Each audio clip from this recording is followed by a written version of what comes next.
itu, jam menunjukkan pukul 00.13. Angin berhenti bertiup. Semuanya terasa beku. Sekar Ayu duduk membatu di sudut kamar, memeluk tubuhnya sendiri yang gemetar.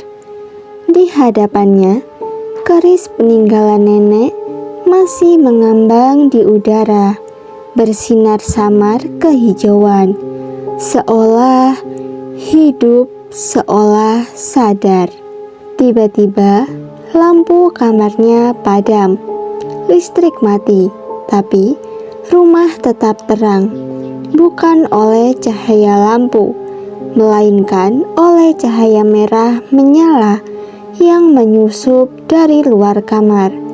Cahaya itu datang dari ruang tengah, tempat di mana ayah dan ibunya sedang mempersiapkan ritual yang tak seharusnya.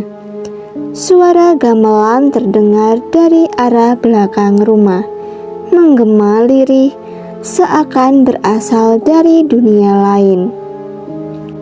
Lalu terdengar suara laki-laki melafalkan mantra dalam bahasa Jawa kuno, diiringi bau menyengat dari dupa dan kemenyan. Sekar tahu ini saatnya. Ia mendekatkan tangan ke arah keris yang melayang. Tiba-tiba, keris itu jatuh perlahan ke telapak tangannya. Dingin, tapi anehnya memberi rasa aman. Begitu keris menyentuh kulitnya, muncul kilatan cahaya hijau dari tubuhnya sendiri.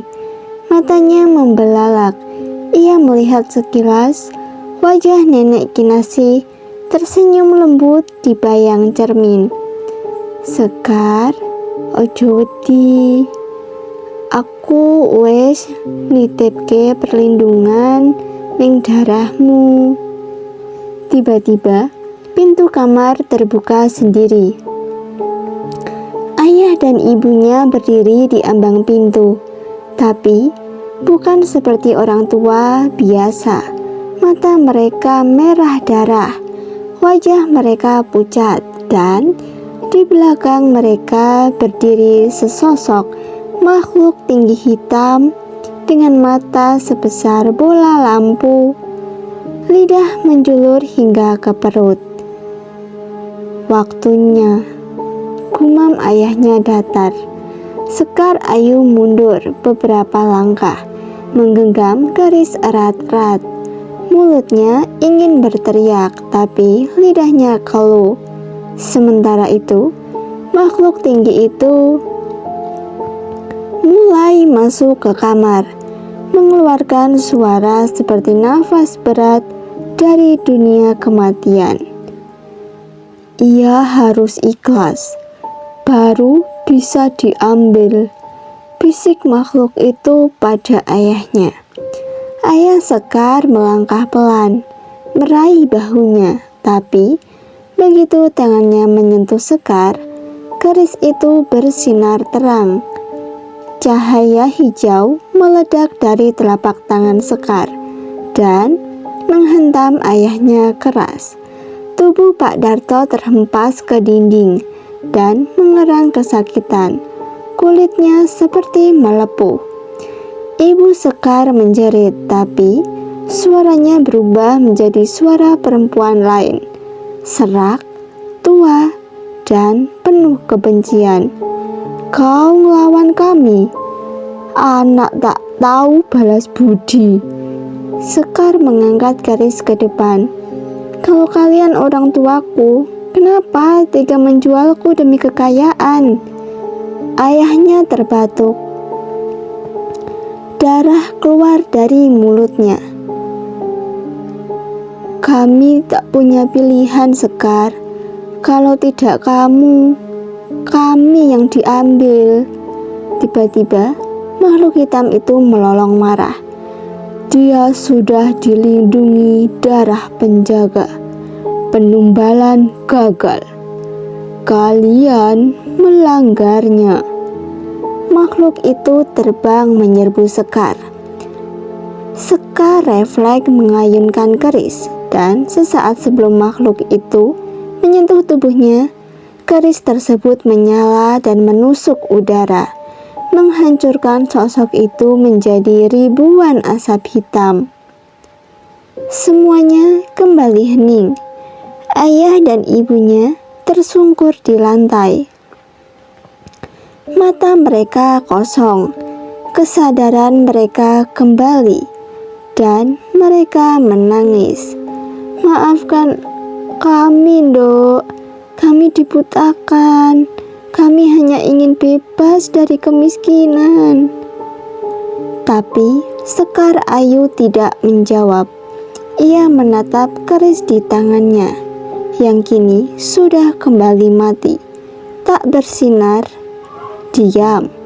Tapi ia tahu keris itu belum selesai, dan malam itu bukan akhir dari semuanya, tapi awal dari peperangan yang jauh lebih besar.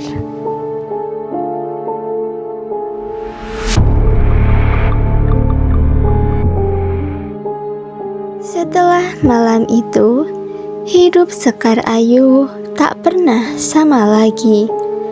Rumah mereka sepi, tak ada suara gamelan, tak ada bau dupa atau suara bisik-bisik tengah malam.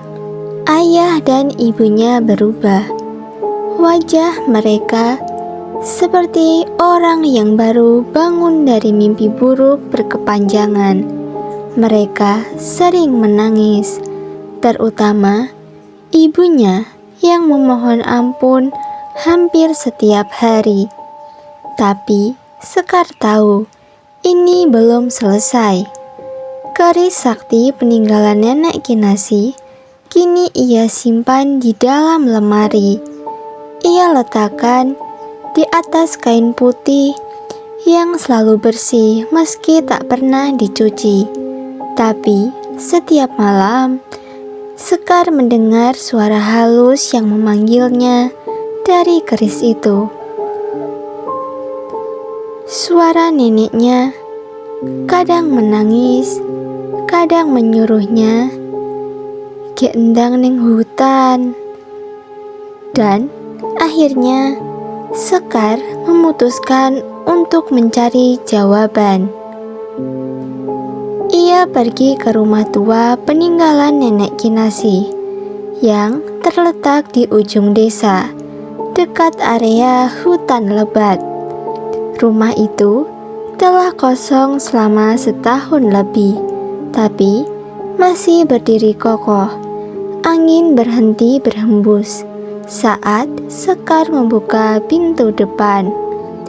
Bau kayu lapuk dan dupa tua menyeruak. Ia menyusuri lorong-lorong rumah itu hingga menemukan sebuah ruang kecil tertutup tirai kain batik. Di dalamnya tergantung lukisan besar bergambar wanita tua berjubah putih dengan keris hijau di tangan. Wajahnya sangat mirip nenek Kinasi. Di bawah lukisan itu ada sebuah kitab tua bersampul kulit. Tangan Sekar gemetar saat membukanya. Tulisan di dalamnya menggunakan aksara Jawa kuno, tapi entah kenapa Sekar bisa membacanya. Seolah ada suara dari dalam jiwanya yang membisikkan arti dari tiap kalimat. Keris Kanisto, pusaka penjaga gerbang antara dunia nyata dan alam gaib. Hanya keturunan darah putih yang dapat mengendalikannya. Tapi darah itu juga yang paling dicari oleh para pemuja kegelapan sebagai tumbal utama. Sekar terdiam. Jantungnya seolah berhenti berdetak. Kitab itu lalu mengisahkan sejarah leluhur mereka. Leluhur perempuan pertama bernama Nyi Suro Ayu yang pernah menyegel iblis penjaga pesugihan di Gunung Selatan. Tapi segel itu perlahan melemah dan keturunan Nyi Suro Ayu menjadi target balas dendam para pemuja setan. Karena darah mereka bisa membuka kembali pintu segel, termasuk Sekar. Jika keris tidak diwariskan, penjaga terakhir akan diburu, dan jika penjaga terbunuh, maka gerbang akan terbuka kembali, dan dunia akan berubah dalam malam tergelap yang belum pernah ada. Air mata Sekar jatuh di atas kitab itu. Tangannya menggenggam keris yang disimpannya dalam tas selempang.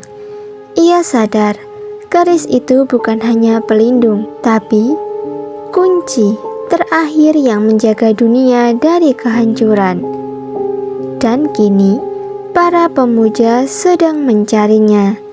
Sekar bangkit, menatap langit senja dari jendela rumah tua itu. Kalau ini takdirku, aku tak akan lari, bisiknya. Dan saat itu juga, dari kejauhan terdengar suara kentongan bertalu-talu. Seorang warga berlari ke arah rumah nenek Kinasi. Sekar, ayo mulai, wong tuamu. Dekne kerasukan meneh. Tapi saiki sing mlebu ning awake kudu makhluk biasa. Sekar menggenggam keris. Waktunya menghadapi mereka.